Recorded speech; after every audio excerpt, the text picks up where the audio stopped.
Hello दोस्तों, welcome back to my channel learn classes में आप सभी को स्वागत करते हैं।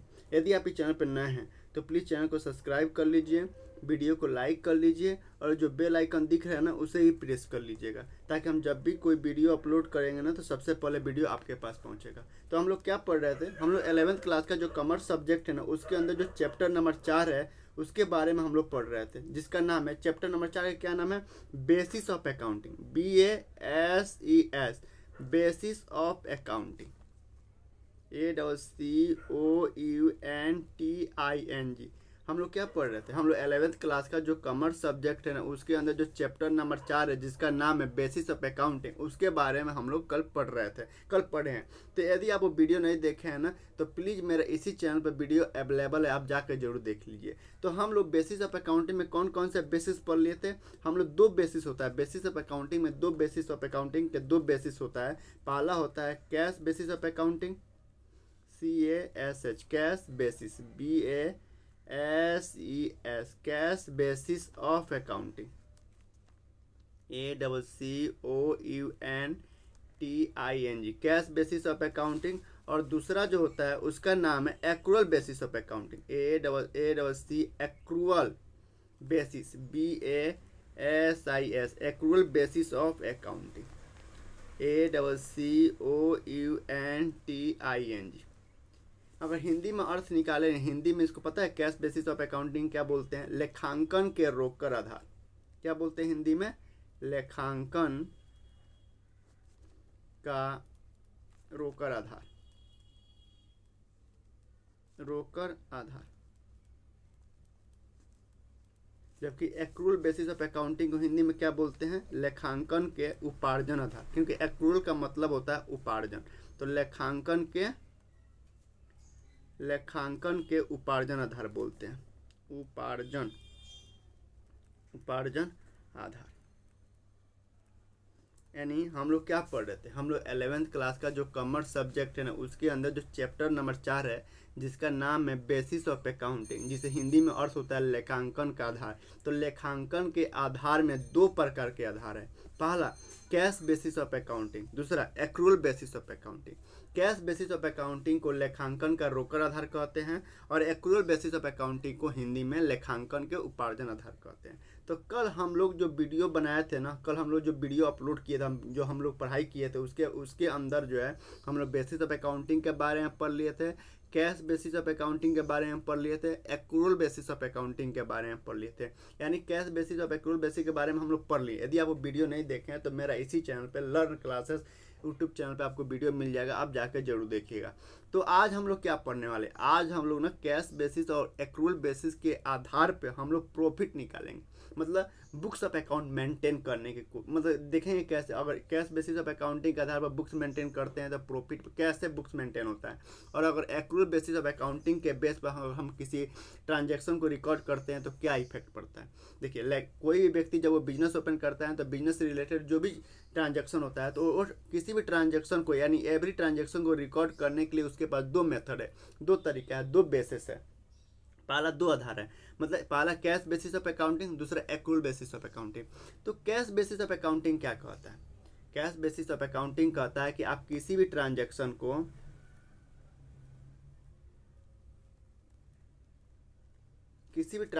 को तब रिकॉर्ड करोगे, किसी भी ट्रांजैक्शन को कब रिकॉर्ड करना है, तब रिकॉर्ड करना है जब मनी रिसीव हो, MONEY, मनी मतलब पैसा रिसीव हो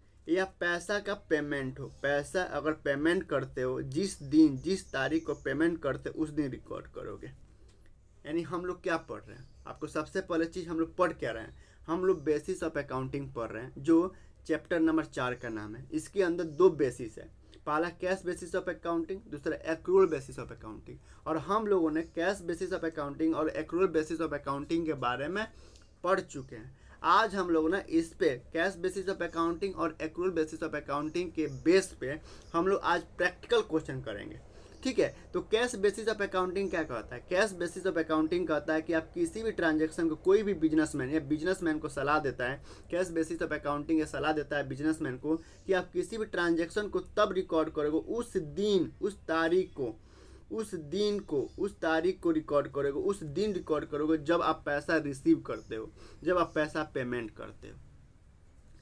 जबकि एक्रूअल बेसिस ऑफ अकाउंटिंग क्या कहता है, यह कहता है, यह बिजनेसमैन को सलाह देता है कि आप अगर मेरे थ्रू किसी, अगर आपने बुक्स ऑफ अकाउंट मेंटेन करते हो तो आप किसी भी ट्रांजैक्शन TRANSACTION किसी भी ट्रांजैक्शन को उस दिन रिकॉर्ड करोगे जिस दिन ये ट्रांजैक्शन हुई है, चाहे मनी MONE, चाहे मनी आपको रिसीव हुआ हो या नहीं हुआ हो। मैंने कैश बेसिस ऑफ अकाउंटिंग क्या कहता है, या किसी भी किसी भी बिजनेसमैन को यह सलाह देता है कि आप किसी भी ट्रांजैक्शन को उस तारीख को, उस दिन को रिकॉर्ड करोगे जिस दिन आपने पैसा पाया। जबकि एक्रूअल बेसिस ऑफ अकाउंटिंग क्या कहता है कि आप किसी भी ट्रांजैक्शन को तब रिकॉर्ड करोगे जब आप उस तारीख को रिकॉर्ड करोगे जिस तारीख को ट्रांजैक्शन हो गए, चाहे पैसा आया हो या पैसा नहीं आया हो। ठीक है। कैश बेसिस में क्या होता है ना, कैश बेसिस में जो इनकम, कैश बेसिस में क्या होता है, यानी करेंट ईयर का अगर करेंट ईयर मान लीजिए फाइनेंशियल ईयर 24-25 चल रहा है, 24-25 चल रहा है, तो ये करेंट ईयर है। मान लीजिए करेंट ईयर 24-25 क्या है, करेंट ईयर। तो करेंट ईयर में अगर ये सामान बेचता है ना 50,000 रुपये का, मान लेते हैं कि चिप्स बेचता है, तो 50,000 रुपये इसका इनकम है। अगर 50,000 रुपये इसको रिसीव होता है तो 50,000 इनकम है। ठीक है। साथ ही अगर कैश बेसिस ऑफ अकाउंटिंग के बेस पे कोई व्यक्ति अकाउंटिंग करता है, लेखांकन करता है, किसी ट्रांजैक्शन को रिकॉर्ड करता है, तो जो करंट ईयर में अगर पैसा रिसीव होता है तो उसे अपना इनकम मानेगा। साथ ही प्रीवियस ईयर का पैसा, अगर प्रीवियस ईयर का पैसा अगर करंट ईयर में मिलता है, मान लीजिए प्रीवियस ईयर, यानी प्रीवियस ईयर का मतलब 24-25 से पहले 23-24 का पैसा, 23-24 का पैसा अगर आज मिलता है, करंट ईयर में मिलता है, मान लीजिए 10,000 रुपये आज मिलता है, तो कैश बेसिस ऑफ अकाउंटिंग क्या कहता है कि आज का इनकम है, यानी करेंट ईयर में इनकम मानता है। क्यों? क्योंकि कैश बेसिस ऑफ अकाउंटिंग मानता है कि भाई जब पैसा रिसीव होता है या जब हमारे यहाँ से पैसा जाता है तभी हम अपना इनकम या एक्सपेंस मानेंगे, हम उस ट्रांजैक्शन को रिकॉर्ड करेंगे। उसी प्रकार अगर फाइनेंशियल ईयर मान लीजिए नेक्स्ट ईयर का ये, या असेसमेंट ईयर का ये, नेक्स्ट ईयर का अगर पैसा मान लीजिए 24-25 चल रहा है, 25-26 का पैसा, फाइनेंशियल ईयर 25-26 जिसे हम असेसमेंट ईयर भी कहते हैं, नेक्स्ट ईयर भी कहते हैं। अगर कोई व्यक्ति किसी चिप्स के बदले में अगर नेक्स्ट ईयर का पैसा अभी दे दिया, करेंट ईयर में दे दिया 15,000 रुपया, तो यह कैश बेसिस ऑफ अकाउंटिंग वाला बिजनेसमैन क्या मानता है कि मेरा आज का इनकम है, यानी 50, 10, 60, 75,000 रुपया हुआ ना टोटल इस मान लीजिए अगर खर्चा कुछ भी नहीं है, जबकि 50,000 रुपया है, 10,000 रुपया है, 15,000 रुपया चिप्स बेचा है 50,000 का, 10,000 रुपया पिछले साल का पैसा आ गया, 15,000 रुपया अगले साल का पैसा अभी मिल गया। तो ये जो बिजनेसमैन है ना, मान लीजिए बिजनेसमैन आज करेंट ईयर में सबको इनकम मान लेगा कि सब इनकम मेरा 75,000 रुपये जो इनकम है आज का इनकम है, यानी करेंट ईयर का इनकम है।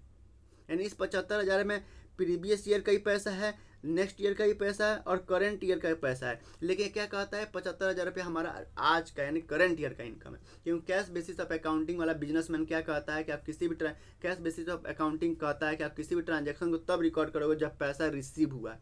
जबकि एक्रूअल वाला क्या कहता है, अगर एक्रूअल वाला का 50,000 रुपया मिला करेंट ईयर का, प्रीवियस ईयर का मिला 10,000 रुपया और नेक्स्ट ईयर का मिला 15,000 रुपया, तो इसे जो है ना मान लीजिए प्रीवियस ईयर में रिकॉर्ड कर लिया होगा, नेक्स्ट ईयर में आज ही रिकॉर्ड कर रहा है, लेकिन ये ट्रांजैक्शन रिकॉर्ड करेगा लेकिन इसे अपना इनकम नहीं मानेगा।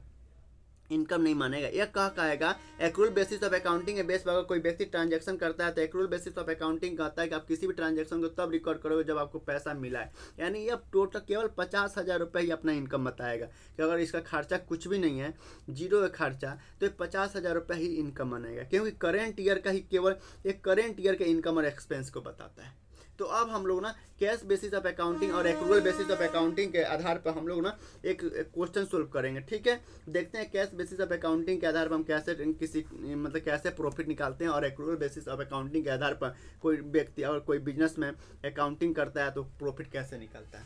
तो हम आपको क्वेश्चन दिखाते हैं। क्वेश्चन कह रहा है कि फ्रॉम द फॉलोइंग इन्फॉर्मेशन, नीचे जो इन्फॉर्मेशन दिया गया ना, डिटरमाइन निश्चित करिए the profit earn loss इनकट, profit मतलब प्रॉफिट बना या खर्चा होगा। Cash basis of accounting is follow and accrual basis of accounting is follow, यानी कैश बेसिस ऑफ अकाउंटिंग के आधार पर आप मतलब प्रॉफिट निकालिए और एक्रूअल बेसिस ऑफ अकाउंटिंग के आधार पर प्रॉफिट निकालिए और बताइए कितना प्रॉफिट जनरेट हुआ या लॉस जनरेट हुआ है। कह रहा है कैश में सेल हुआ है 5 लाख रुपया, कैश में सेल हुआ है तो देखिए कैश में सेल हुआ है, मान लीजिए प्रॉफिट बराबर क्या होता है, प्रॉफिट बराबर क्या होता है, इनकम में से अगर एक्सपेंस को घटा देंगे, इनकम में से अगर एक्सपेंस को माइनस कर देंगे, EXPENS एक्सपेंस को माइनस कर देंगे तो क्या आ जाएगा, प्रॉफिट आ जाएगा। जैसे मान लीजिए किसी व्यक्ति ने 50,000 रुपये, एक बिजनेसमैन है 50,000 रुपये का चिप्स बेचा, और इस 50,000 का चिप्स बेचने में उसको चिप्स को बनाकर बेचने में 40,000 का खर्चा आ गया, तो इनकम कितना हुआ, प्रॉफिट कितना हुआ, 10,000 रुपया प्रॉफिट हुआ। तो इसे क्या बोलते हैं, प्रॉफिट बोलते हैं, यानी इनकम माइनस एक्सपेंस है तो प्रॉफिट। अब इनकम को चूंकि हम कैश बेसिस ऑफ अकाउंटिंग के आधार पर भी हमको प्रॉफिट निकालना है और एक्रूअल बेसिस के आधार पर भी प्रॉफिट निकालना है।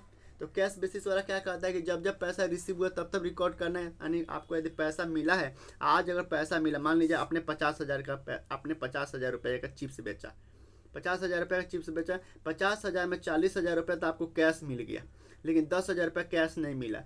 तो जो कैश बेसिस ऑफ अकाउंटिंग के आधार पर जो ट्रांजैक्शन कर रहा है वो तो 40,000 रुपये कैश मिला है तो 40,000 को अपना इनकम मानेगा, 10,000 रुपये का इनकम नहीं मानेगा। क्यों?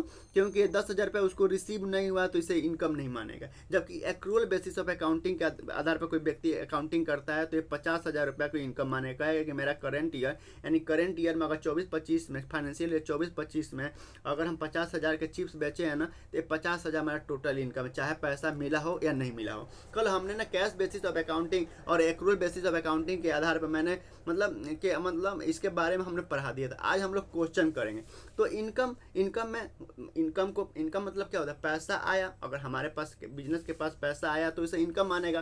तो इनकम में भी हो सकता है कि एक तो पैसा रिसीव हुआ होगा, RECIV रिसीव हुआ होगा, एंड कैश रिसीव हुआ होगा, और एक नॉट रिसीव हुआ होगा,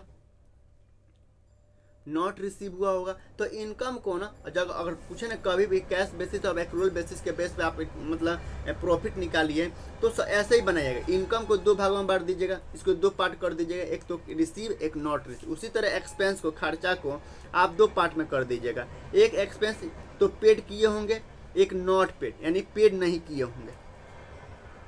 नॉट पेड जैसे मान लीजिए आपने एक मशीन है, मशीन को चलाने के लिए आपने स्टाफ रखा, तो स्टाफ को मान लीजिए एक फाइनेंशियल ईयर 24-25 में टोटल 50,000 रुपये देना है, तो 50,000 में 50,000 खर्चा है जिसमें 40,000 आपने दे दिए, 10,000 रुपये नहीं दिए। तो कैश बेसिस वाला क्या रिकॉर्ड करेगा, केवल 40,000 का एंट्री करेगा, क्योंकि जितना रुपया वो पेमेंट किया उतना ही रुपया रिकॉर्ड करेगा। जबकि एक्रूअल वाला कितना करेगा, 50,000 रुपये रिकॉर्ड करेगा। तो इसी तरह इसीलिए हमने एक्सपेंस को भी 2 पार्ट में कर दिया, एक पेड एक नॉट पेड।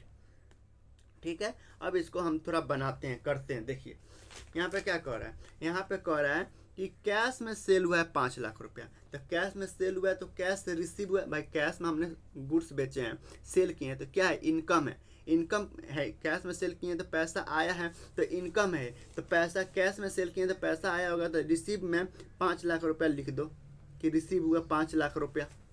ठीक है, उसके बाद कह रहा है क्रेडिट सेल, यानी उधार में बेचे हैं 2 लाख रुपया, यानी इनकम तो है लेकिन नॉट रिसीव हुआ 2 लाख रुपया, रिसीव नहीं हुआ है 2 लाख रुपया।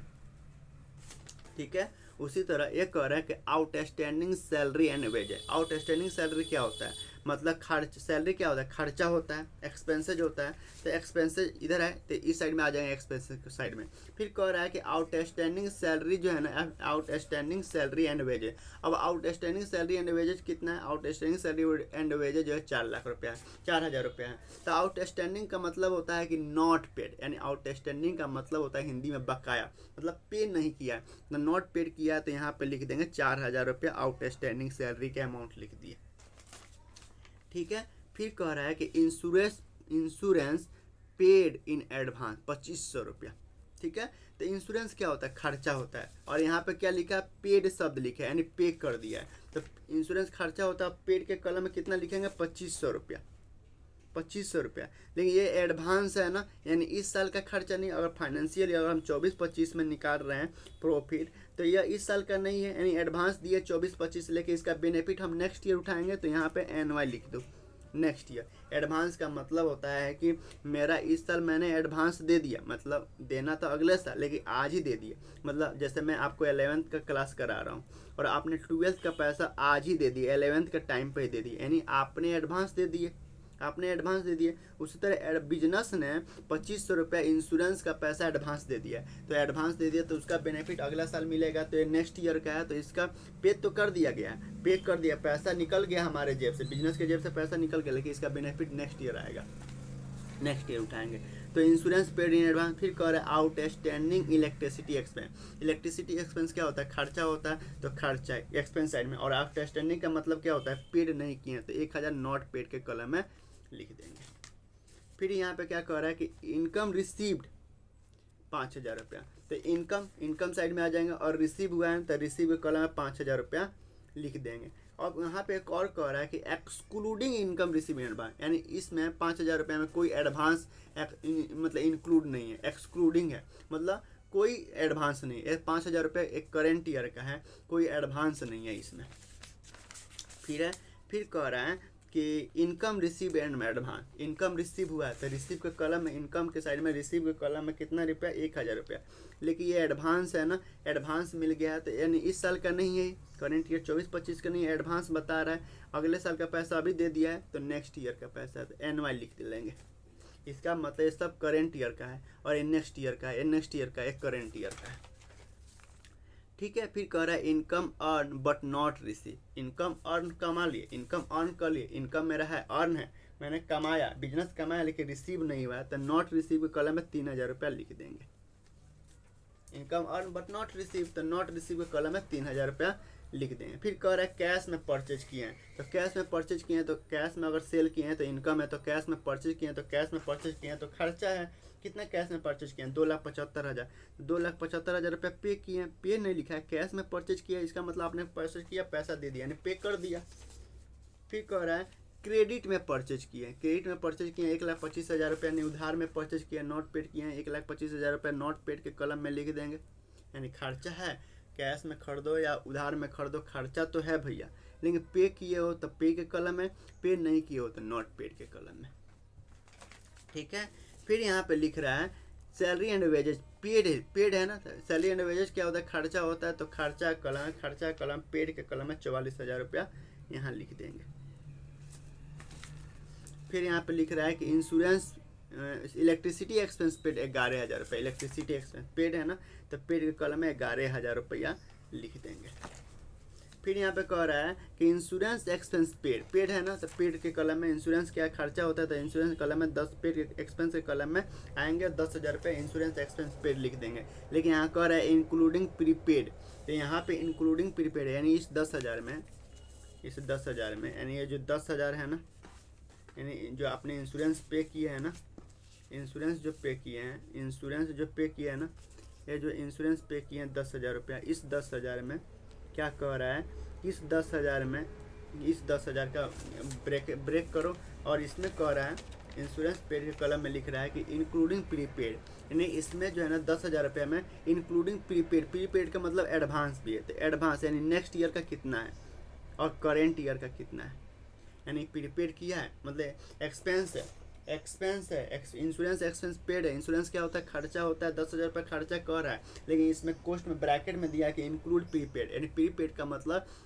एडवांस दे दिया, पहले ही पे कर दिया। अब कितना पे किया है, तो ऊपर जो है ना यहाँ पे देखिए स्टार थोड़ा सा मार्का लगाए हैं, कह रहा है इंश्योरेंस पेड इन एडवांस 2,500 रुपया, यानी ऑलरेडी एडवांस दे दिया कितना? 2,500 रुपया, यानी नेक्स्ट ईयर का पैसा कितना है? 2,500, और करेंट ईयर का कितना है? 7,500 है, तो 7,500 यहाँ लिखना चाहिए, लेकिन हम लिखे हैं 10,000, तो ये इसको 2500 ऊपर लिख दिए हैं, यानी ये 2,500 रुपया ऊपर लिख दिए, नेक्स्ट ईयर का 2,500 ऐसे लिखना चाहिए, ब्रेक करके लिखना चाहिए 2,500 प्लस 7,500, तो मैंने 2,500 रुपये ऑलरेडी ऊपर लिख दिए, तो इसको काट देंगे तो 10,000 रुपया लिखना चाहिए, इसको काट दो तो 10,000 रुपया हुआ है, लेकिन ऑलरेडी हमने इसको एंट्री कर दिए हैं, ये रिकॉर्ड कर दिए हैं, तो इसको काट के ना करके इसमें से 2,500 रुपया हम क्या करेंगे? माइनस कर देंगे, क्योंकि ऑलरेडी मैंने इस प्रकार एंट्री कर दी है, तो आप 7,500 रुपये कर देंगे।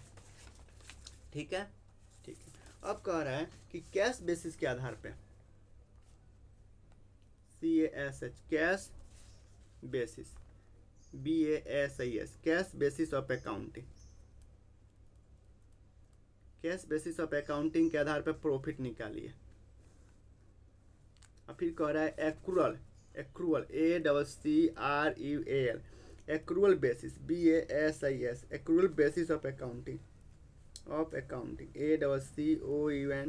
ACCOUNTING, अकाउंटिंग के बेस पे आप प्रॉफिट निकालिए।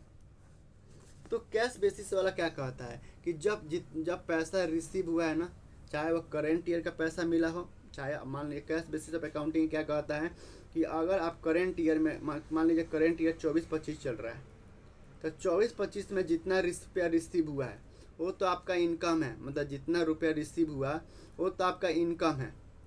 साथ ही अगर प्रीवियस ईयर का भी करंट ईयर प्रीवियस ईयर का भी पैसा मिल गया, मान लीजिए 24-25 करंट ईयर है तो प्रीवियस ईयर 23-24 है, 23-24 का भी पैसा आपको मिला है ना, रिसीव हुआ है, तो भी आपका इनकम है। यानी जब जब पैसा मिलेगा तब तब आपको रिकॉर्ड करना पड़ेगा। मान लीजिए नेक्स्ट ईयर का पैसा, मान लीजिए नेक्स्ट ईयर या असेसमेंट ईयर का ये 24-25, 25-26 का ही पैसा अभी मिल गया ना, करंट ईयर में मिल गया, तो भी आपका इनकम है। तो profit equal to cash basis of accounting के आधार पर प्रॉफिट क्या होगा, cash receive, cash income, cash में कितना इनकम हुआ है माइनस कैश में कितना एक्सपेंस हुआ है,